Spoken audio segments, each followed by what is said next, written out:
السلام علیکم ورحمۃ اللہ وبرکاتہ۔ الحمدللہ رب العالمین والصلاة والسلام علی عبدہ ورسولہ نبینا محمد وعلی آلہ واصحابہ اجمعین، اما بعد۔ بسم اللہ الرحمن الرحیم۔ معزز اور محترم روزہ دار مسلمان بھائیوں اور بہنوں، گزشتہ ملاقاتوں میں ہم لوگ لیلۃ القدر کے سلسلے میں اس کے فضائل اور اس کے فضائل کے متعلق معلومات حاصل کر رہے تھے۔ گزشتہ حلقے میں یہ بات آئی کہ اگر کوئی بندہ اپنے آپ کو، اپنی قسمت کو سنوار لے تو قسمت کو سنوارنے کی وجہ سے اللہ کے فضل و کرم سے جنت انشاءاللہ حاصل ہو سکتی ہے، اور جنت میں کون کون سی نعمتیں حاصل ہوں گی ان کے بارے میں قرآنی آیات اور احادیث کی روشنی میں دلائل پیش کیے گئے۔ انشاءاللہ آج کی اس ملاقات میں ہم اور آپ مل کر اس بارے میں معلومات حاصل کریں گے کہ اگر کوئی شخص خوش نصیبی سے محروم ہو جاتا ہے اور بد نصیبی کا شکار ہو جاتا ہے تو اس کا انجام کیا ہوگا، اس کا نتیجہ کیا ہوگا؟ اس کا انجام یہی ہے کہ وہ جنت سے محروم ہوگا، نعوذ باللہ، اور نعوذ باللہ جہنم میں جانا پڑے گا۔ تو آج اس ملاقات میں ہم اور آپ مل کر جہنم کے سلسلے میں قرآن اور حدیث میں کیا بتایا گیا ہے تو ان معلومات کا ملخص انشاءاللہ پیش کرنے کی کوشش کریں گے۔ تو بھائی اور بہنوں، یہاں پر پیارے نبی صلی اللہ علیہ وسلم صحابہ کرام کو اور اپنی امت کو اس طریقے سے متوجہ کرنا چاہتے ہیں۔ صحیح مسلم میں حضرت انس رضی اللہ تعالیٰ عنہ سے مروی ہے کہ پیارے نبی محمد مصطفیٰ صلی اللہ علیہ وسلم واضح فرما رہے ہیں کہ جو کچھ میں نے دیکھا، اگر تم لوگوں نے دیکھا ہوتا تو تم لوگ بہت ہی کم ہنستے اور بہت زیادہ رونے لگتے۔ یعنی جہنم کے جو مناظر ہیں، وہ مناظر جو کہ پیارے نبی کو بتائے گئے، اگر ہم لوگ ان مناظر کو دیکھ لیتے، یعنی صحابہ کرام کو پیارے نبی بتا رہے ہیں کہ ان مناظر کو تم لوگوں نے دیکھا ہوتا تو تم لوگوں کو ہنسی کم آتی اور رونا زیادہ آتا۔ تو یہ ہے جہنم کی ہولناکی کے بارے میں ایک تاکیدی بیان اور حدیث۔ اس کے بعد بھائی اور بہنوں، اس بارے میں توجہ دینا ضروری ہے کہ جہنم میں لے جانے والے اسباب کون سے ہیں۔ ان کا ذکر ہمارے سامنے قرآن آیات میں ملتا ہے، احادیث میں ملتا ہے۔ ان میں سے مثال کے طور پر کفر ہے، شرک ہے، گناہ ہے، جرائم ہے، جن کی وجہ سے انسان جنت سے محروم ہو کر جہنم میں جا سکتا ہے، بلکہ جہنم میں چلا جاتا ہے۔ یہاں پر اس بارے میں ہم آپ کے سامنے دلائل اس طرح پیش کریں گے۔ سب سے پہلی دلیل قرآن مجید سورۃ المائدہ آیت نمبر 72 میں اللہ تعالیٰ نے واضح فرمایا، عیسیٰ علیہ السلام بنی اسرائیل کے سامنے جو بات بیان کر رہے تھے اسی کو اللہ تعالیٰ نے قرآن مجید میں واضح فرمایا، اِنَّهُ مَن یُشْرِک بِاللَّهِ فقد حرم اللہ علیہ الجنۃ ومأواہ النار وما للظالمین من انصار۔ اگر کوئی شخص شرک کرے تو اس کا انجام کیا ہوگا؟ تو ایسے لوگوں کے اوپر اللہ تعالیٰ نے جنت کو حرام قرار دیا، اور ایسے لوگوں کا ٹھکانہ جہنم کی آگ ہے، اور جو ایسے ظالم ہوں گے تو ان ظالموں کے لیے مدد کرنے والا کوئی بھی نہیں ہوگا۔ یہ تو ہو گئی پہلی دلیل۔ اب آتی ہے دوسری دلیل، جو کہ سورۃ البینہ آیت نمبر 6 میں اللہ تعالیٰ نے واضح فرمایا، ان الذین کفروا من اہل الکتاب والمشرکین فی نار جہنم خالدین فیہا اولئک ھم شر البریہ۔ اہل کتاب میں سے اور مشرکین میں سے، اہل کتاب اور مشرکین جو کہ کافر ہیں، ان کو کیا ملے گا، ان کا انجام کیا ہوگا؟ ان الذین کفروا من اہل الکتاب والمشرکین فی نار جہنم، وہ جہنم کی آگ میں ہوں گے، خالدین فیہا، اور اس میں ہمیشہ رہیں گے۔ یہاں پر بتا دیا گیا کہ کفر کی وجہ سے جہنم میں جانا پڑے گا۔ اس کے بعد سورہ طٰہٰ آیت 74 کے اندر اللہ تعالیٰ نے واضح فرمایا، اِنَّهُ مَن يَأْتِ رَبَّهُ مُجْرِمًا فَإِنَّ لَهُ جَهَنَّمَ لَا يَمُوتُ فِيهَا وَلَا يَحْيَا۔ اگر کوئی شخص مجرم بن کر جرائم لے کر اپنے رب کے پاس آئے، اللہ کے پاس پہنچے،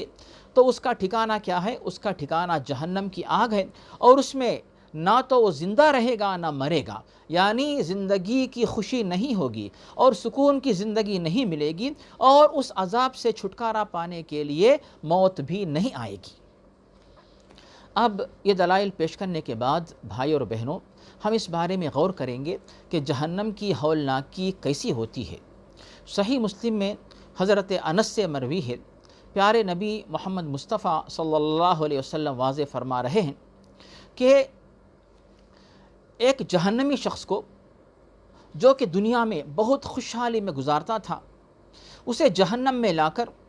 جہنم کی آگ کے پاس لا کر ایک دفعہ جہنم میں لے جا کر باہر نکالا جائے گا۔ اس کے بعد اس سے پوچھا جائے گا کہ کیا تم نے کبھی خوشی دیکھی ہے؟ حالانکہ وہ دنیا میں بہت خوشحال تھا، لیکن جب ایک دفعہ صرف کچھ سیکنڈز کے لیے اسے جہنم میں لے جا کر باہر نکالا جاتا ہے تو دنیا کی ساری خوشیوں کو بھول جاتا اور کہتا ہے کہ کبھی بھی میں نے کوئی خوشی نہیں دیکھی۔ اس کے برعکس ایسا شخص جس نے دنیا میں خوشی نہیں دیکھی، تنگ حالی میں جس نے اپنی زندگی گزاری، ایسے شخص کو جنت کے پاس لا کر جنت میں لے جا کر فوراً نکالا جائے گا۔ اس کے بعد اس سے پوچھا جائے گا کہ کیا تم نے کبھی پریشانی دیکھی ہے؟ تو جنت کی اس خوشی میں وہ بندہ جب یعنی وقت گزار کے باہر آتا ہے تو وہ بندہ یہ کہتا ہے، اور اس کی دنیا کی ساری پریشانی وہ بھلا دیتا ہے، بھول جاتا اور کہتا ہے اللہ کی قسم مجھے کبھی کوئی پریشانی لاحق نہیں ہوئی۔ تو ایک طرف جنت کی یہ خوشی ہوگی، دوسری طرف جہنم کے اندر وہ پریشانی ہوگی اور جہنم کے اندر وہ ہولناکی ہوگی۔ اس کے بعد بھائی اور بہنوں، یہاں پر اس بارے میں بھی غور کیجیے کہ جہنم کے اندر جو صورتحال ہوگی، صحیح مسلم میں حضرت یعنی بخاری اور مسلم میں حضرت انس سے حدیث مروی ہے، وہ فرماتے ہیں کہ محمد مصطفیٰ صلی اللہ علیہ وسلم نے واضح فرمایا کہ جہنم کی آگ میں سب سے کم تر سزا پانے والا جو شخص ہوگا، تو اس شخص کے بارے میں یہ بات بتائی جا رہی ہے، اس سے کہا جائے گا کہ تم اب جہنم میں جل رہے ہو، کیا تم جہنم سے اپنے آپ کو بچانے کے لیے اگر تمہارے پاس ساری دنیا کی دولت ہو، کیا وہ سب تم دے دو گے اور چھٹکارا پانا چاہو گے؟ تو وہ کہے گا کہ یا اللہ ضرور، اگر میرے پاس دنیا کی ساری دولت ہوتی اور ساری دنیا کے برابر دولت ہوتی، وہ سب کچھ میں دے دیتا اور چھٹکارا میں پا لیتا۔ لیکن اللہ تعالیٰ تو خود دولت دینے والا ہے، وہ کیوں کسی سے دولت لے گا؟ اور جب بندہ وہاں پہ جاتا ہے، وہاں پہ انسان کے پاس کوئی دولت نہیں ہوگی، کوئی مال نہیں ہوگا، یا تو نیکیاں ہوں گی یا پھر گناہ ہوں گے۔ تو وہ بندہ جب یہ کہتا ہے جہنم میں، تو اللہ رب العالمین اس بندے سے یہ کہتا ہے اے میرے بندے، میں نے تجھ سے کبھی نہیں مانگا کہ تو مجھے یہ دولت دے دے، بلکہ میں نے صرف تجھ سے اتنا کہا تھا کہ تو جو ہے صرف اللہ کی عبادت کر اور شرک مت کرنا، مگر تم نے نہیں مانا۔ اور میں نے کہا اگر تم شرک نہیں کرو گے، توحید پہ قائم رہو گے، تو تم کو میں جنت میں داخل کروں گا، جہنم میں نہیں داخل کروں گا، مگر تم نے میری بات نہ مانی اور اسی وجہ سے تم کو جہنم کی آگ میں جلنا پڑ رہا ہے۔ اب یہ تمام باتیں واضح ہونے کے بعد بھائی اور بہنوں، ایک اور بات پہ غور کریں گے کہ جہنم کی آگ میں سب سے کم تر عذاب کیا ہونے والا ہے۔ صحیح مسلم میں حضرت نعمان بن بشیر سے مروی ہے، پیارے نبی محمد مصطفیٰ صلی اللہ علیہ وسلم واضح فرماتے ہیں کہ جہنم کی آگ میں سب سے کم تر عذاب کیا ہے؟ وہ ہوگا کہ ایسا شخص جسے جہنم کی آگ میں آگ کے جوتے پہنائے جائیں گے، اور ان کی وجہ سے اسے جو تکلیف ہوگی، دماغ کھولتا رہے گا اور وہ یہ سوچے گا کہ جہنم میں سب سے بڑا عذاب یہی ہے، حالانکہ کمتر عذاب وہ ہے۔ اب کمتر عذاب یہ ہے تو سب سے بڑا عذاب کیسے ہوگا، ذرا اندازہ لگائیے۔ اب اس کے بعد اس کا بھی ذکر ہمارے سامنے ملتا ہے کہ جہنم کی آگ میں اور زیادہ عذاب کون کون سے ہیں۔ صحیح مسلم میں حضرت سمرہ بن جندب سے مروی ہے، پیارے نبی واضح فرماتے ہیں کہ جہنم کی آگ میں لوگوں کو ان کے گناہوں کے مطابق سزا جو ہے زیادہ سے زیادہ، کسی کو کم کسی کو زیادہ ملتی رہے گی۔ کچھ لوگ ایسے ہوں گے جن کو جہنم کی آگ ان کے گھٹنوں تک جلاتی ہوگی، وہاں تک وہ دفن ہوں گے۔ کچھ ایسے ہوں گے جن کو جہنم کی آگ ان کے پیٹ تک جلاتی ہوگی، اور کچھ ایسے ہوں گے جن کو جہنم کی آگ گلے تک جلاتی ہوگی، یعنی ان کے گناہوں کے مطابق ان کو عذاب ملتا رہے گا۔ اور اس کے بعد اس سے زیادہ خطرناک عذاب اور بتایا جا رہا ہے۔ سورۃ الاعراف آیت 41 کے اندر اللہ رب العالمین واضح فرما رہا ہے، لَهُم مِّن جَهَنَّمَ مِہَادٌ وَمِن فَوْقِهِمْ غَوَاشٌ، کہ کچھ ایسے بھی ہوں گے بدترین جو سزا کے مستحق، وہ لَهُم مِّن جَهَنَّمَ مِہَادٌ، ان کے لیے جہنم کا بچھونا ہوگا، جہنم کا بستر ہوگا، ان کے اوپر اوڑھنا بھی جہنم کا، یعنی نیچے آگ بچھی ہوگی، اوپر سے آگ ان کے اوپر، پھر اوپر سے ان کے اوپر اڑا دی جائے گی، ان کے اوپر آگ جو ہے آگ سے ان کو ڈھانپ دیا جائے گا۔ تو ایسے بھی لوگ ہوں گے نعوذ باللہ جن کو عذاب دیا جا رہا ہوگا۔ اب اس کے بعد یہ بات آتی ہے کہ جہنم کی آگ میں کیا کھانے کے لیے پینے کے لیے کچھ ملے گا؟ ہاں، اس کا ذکر ملتا ہے قرآن مجید سورہ مزمل آیت نمبر 13 کے اندر۔ اللہ تعالیٰ نے واضح فرمایا کہ اِنَّ لَدَيْنَا أَنْكَالًا وَجَحِيمًا وَطَعَامًا ذَا غُصَّةٍ وَعَذَابًا أَلِيمًا۔ یہاں پر اللہ تعالیٰ نے جن باتوں کا ذکر کیا ان میں سے جو کھانے کا ذکر ہے، وَطَعَامًا ذَا غُصَّةٍ وَعَذَابًا أَلِيمًا، طعامًا ذَا غُصَّہ یعنی حلق کے اندر پھنسنے والا، گلے میں پھنسنے والا کھانا ان کو ملے گا، نہ باہر آئے گا اور نہ اندر جائے گا۔ اور اس کی مزید وضاحت ہمیں ملتی ہے سورہ دخان آیات نمبر 43، 44، 45، 46 کے اندر، ان شجرۃ الزقوم طعام الاثیم کالمہل یغلی فی البطون کغلی الحمیم، کہ زقوم جو کہ کانٹے دار پھل ہوگا ان کے گلے میں، ان کے حلق میں پھنس جائے گا، اور جب وہ حلق سے اتر کر پیٹ میں جائے گا، اس طرح پیٹ کو وہ کھولائے گا جیسے کھولنے والا تانبا جب اسے پگھلایا جاتا ہے، جب وہ کھولنے لگتا ہے تو جس طرح کھولتا ہے تو پیٹ کے اندر بھی یہ جا کر جو ہے ان کے معدے کو کھولائے گا۔ یہ کوئی آسان بات نہیں ہے، تصور کرنا مشکل ہے، تو اس کو برداشت کرنا، اس سزا کو پاتے رہنا، یہ کتنی خطرناک اور ہولناکی کی بات ہوگی، ہم اندازہ نہیں لگا سکتے۔ اب اس کے بعد پھر اور جو بات بتائی جا رہی ہے کہ جب ان کو پانی کی پیاس ہوگی، جہنم میں جلتے ہوئے پانی مانگیں گے، تو ان کو کون سا پانی ملے گا، اس کا ذکر ہمیں ملتا ہے۔ ایک تو سورۃ محمد کے اندر آیت نمبر 15 کے اندر اللہ تعالیٰ نے واضح فرمایا، وَسُقُوا مَاءً حَمِيمًا فَقَطَّعَ أَمْعَاءَهُمْ، ان کو جو پانی ملے گا ایسا کھولتا ہوا پانی، جب یہ پانی پئیں گے یہ اندر جا کے ان کی آنتوں کو کاٹ دے گا۔ اور سورۃ الکہف کے اندر آیت 29 میں اللہ تعالیٰ نے واضح فرمایا، وَإِن يَسْتَغِيثُوا يُغَاثُوا بِمَاءٍ كَالْمُهْلِ يَشْوِي الْوُجُوهَ بِئْسَ الشَّرَابُ وَسَاءَتْ مُرْتَفَقًا، جب یہ پانی مانگیں گے تو کیسا پانی ملے گا، یغاثوا بِمَاءٍ كَالْمُهْلِ، کالمہل کا معنی علماء نے کیا ہے پگھلتا ہوا تانبا۔ تانبا پگھلنا مطلب جو اسے خوب کھولایا جائے گا، جب پگھلتا رہے گا، جب وہ جس چیز پہ پڑے گا اس کو جلا کے رہے گا، تو ایسا پگھلتا ہوا تانبا جیسا پانی ان کو ملے گا۔ تو جب یہ اپنے چہروں کے پاس اس پانی کو لائیں گے تو وہ جو پگھلتا ہوا یعنی کھولتا ہوا پانی جو ہے ان کے چہروں کو جلا دے گا۔ تو اس طرح جو ہے ان لوگوں کو پینے کے لیے پانی ملے گا۔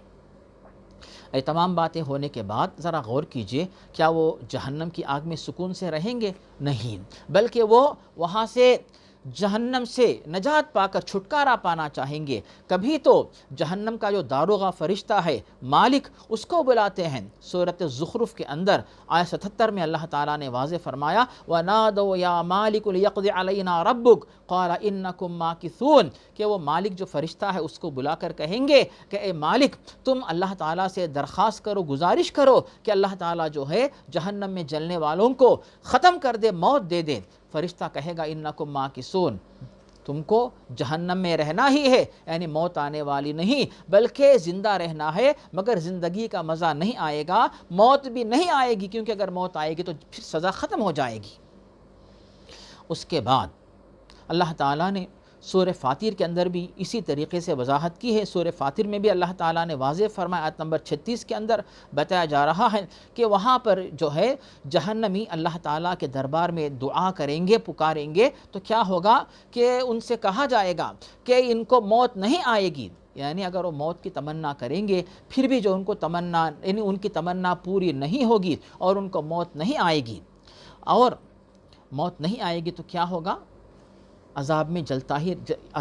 جلتے رہنا پڑے گا، آگ میں ان کو جلنا ہی پڑے گا۔ اس کے بعد ان کی ایک گزارش کا ذکر ہمیں ملتا ہے سورۃ المؤمنون کے اندر آیات 106 اور 107 کے اندر، کہ یہ اللہ تعالیٰ کو جو بلا کر پکار کرے چاہیں گے کہ ان کو چھٹکارا دلا دے، تو اللہ تعالیٰ ان سے کہے گا قال اخسؤوا فیہا ولا تکلمون، یعنی ان کی گزارش یہ ہوگی کہ اگر اللہ تعالیٰ دوبارہ دنیا میں واپس بھیج دے تو پھر وہ ایمان لے آئیں گے، اسلام پہ قائم رہیں گے، توحید کو مانیں گے، کفر نہیں کریں گے، شرک نہیں کریں گے، گناہ نہیں کریں گے، جرم نہیں کریں گے۔ تو اس طرح وہ اللہ کے دربار میں گزارش کریں گے کہ اللہ تعالیٰ ان کو جہنم سے نکال کر جو ہے ان کو ایک اور موقع دے دے، تو اللہ تعالیٰ ان سے ناراض ہو کے کہے گا کہ چپ ہو جاؤ، قال اخسؤوا فیہا، کہ تم اللہ تعالیٰ سے بات مت کیا کرو۔ تو بھائی اور بہنوں، یہ خطرناک سزا جہنم کی آگ میں دی جا رہی ہے، تو کوئی بھی شخص ایسی سزا کو پانے کے لیے تیار نہیں ہوگا، پسند نہیں کرے گا۔ اگر پسند نہیں کرتا ہے تو اس سے بچنے کی تیاری کیوں نہ کرے؟ دنیا میں ہمارے سامنے اس کی تیاری کا بہترین موقع ہے، اور یہ موقع صرف دنیا میں ملے گا۔ دنیا چھوڑ کر کوئی بندہ چلا جائے اور جہنم کا حقدار بن کے دنیا سے جائے، پھر وہاں جا کے سوچے کہ پھر وہ اپنے آپ کو جہنم سے بچائے، جنت کا حقدار بنائے، وہاں پہ موقع نہیں رہے گا۔ اور اس کے بعد ایک اور بات ہمارے سامنے آتی ہے کہ جہنم کے اندر مزید افسوس کی بات جو ہوگی وہ یہ ہے کہ بخاری اور مسلم میں حضرت عبداللہ بن عمر سے مروی ہے، پیارے نبی واضح فرماتے ہیں کہ جب جنت والے جنت میں رہیں گے خوشی مناتے ہوئے انشاءاللہ، اور جہنم والے جہنم میں سزا پاتے رہیں گے، تو جنت اور جہنم دونوں کے درمیان موت کو لایا جائے گا، اور اللہ تعالیٰ کے حکم سے موت کو ختم کر دیا جائے گا، اور جنت والوں سے کہا جائے گا اے اہل جنت، تمہاری جنت کی زندگی ہمیشہ کی زندگی ہے، اب موت تمہارے پاس نہیں آئے گی۔ اور اسی طرح اہل جہنم سے، دوزخ والوں سے کہا جائے گا اے دوزخ والو، اب موت ختم ہو گئی، اب تم کو ہمیشہ دوزخ میں رہنا ہے۔ تو یہ خبر سن کر جو جنت والے ہوں گے ان کی خوشی میں اضافہ ہو جائے گا، اور جو جہنم والے ہوں گے ان کے غم میں، ان کے رنج میں اور بھی اضافہ ہو جائے گا۔ تو بھائی اور بہنوں، ہماری اور آپ کی ذمہ داری کیا ہے؟ اپنے آپ کو جہنم سے بچانے کی تیاری کریں، جنت میں داخل ہونے کی تیاری کریں۔ اور اس کے بعد یہ بات بھی ذہن میں رکھی جائے، جیسا کہ ہم بار بار جو دعائیں سکھاتے ہیں ان دعاؤں پہ توجہ دیجیے۔ ان دعاؤں میں سے ایک دعا جو ہمیں ملتی ہے، ایک تو قرآن مجید کے اندر سورۃ البقرہ میں اس دعا کا ذکر ہمیں ملتا ہے، ربنا آتنا فی الدنیا حسنۃ وفی الآخرۃ حسنۃ وقنا عذاب النار، کہ اے ہمارے رب تو ہمیں دنیا میں بھی بھلائی عطا فرما اور آخرت میں بھی ہمیں بھلائی عطا فرما، اور تو ہمیں آگ کے عذاب سے بچا لے۔ تو بھائی اور بہنوں، یہ جہنم سے بچنے کی بہترین دعا ہے۔ اور ایک ابو داؤد کے اندر جو دعا مروی ہے کہ پیارے نبی صلی اللہ علیہ وسلم اللہ کے دربار میں دعا مانگا کرتے تھے کہ اللہم انی اسألک الجنت واعوذ بک من النار، یا اے اللہ میں تجھ سے دعا مانگتا ہوں یا اللہ کہ تو مجھے جنت عطا فرما اور تو مجھے جہنم کی آگ سے بچا لے۔ تو اس طرح جو ہے ہم اور آپ کوشش کریں کہ جنت کا داخلہ انشاءاللہ ہمیں اور آپ کو مل جائے، اور ہم اور آپ انشاءاللہ جہنم کی آگ سے اپنے آپ کو بچا سکیں۔ تو اس کے لیے بھائی اور بہنوں اس دنیا سے ہی تیاری کی ضرورت ہے۔ اور ایک بات ذہن میں، ایک اور اہم بات ذہن میں رکھی جائے بھائی اور بہنوں، کہ جو لوگ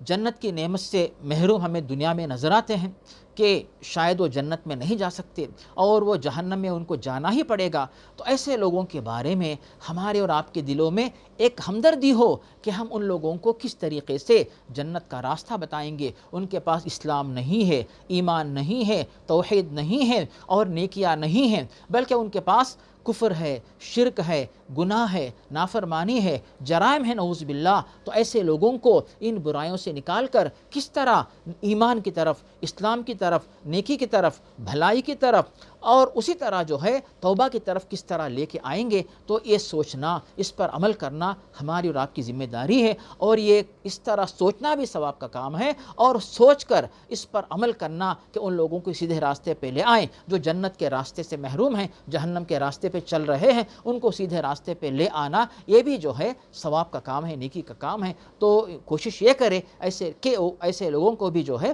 انشاءاللہ جہنم کے راستے سے بچا کر جنت کے راستے پہ لے آئیں۔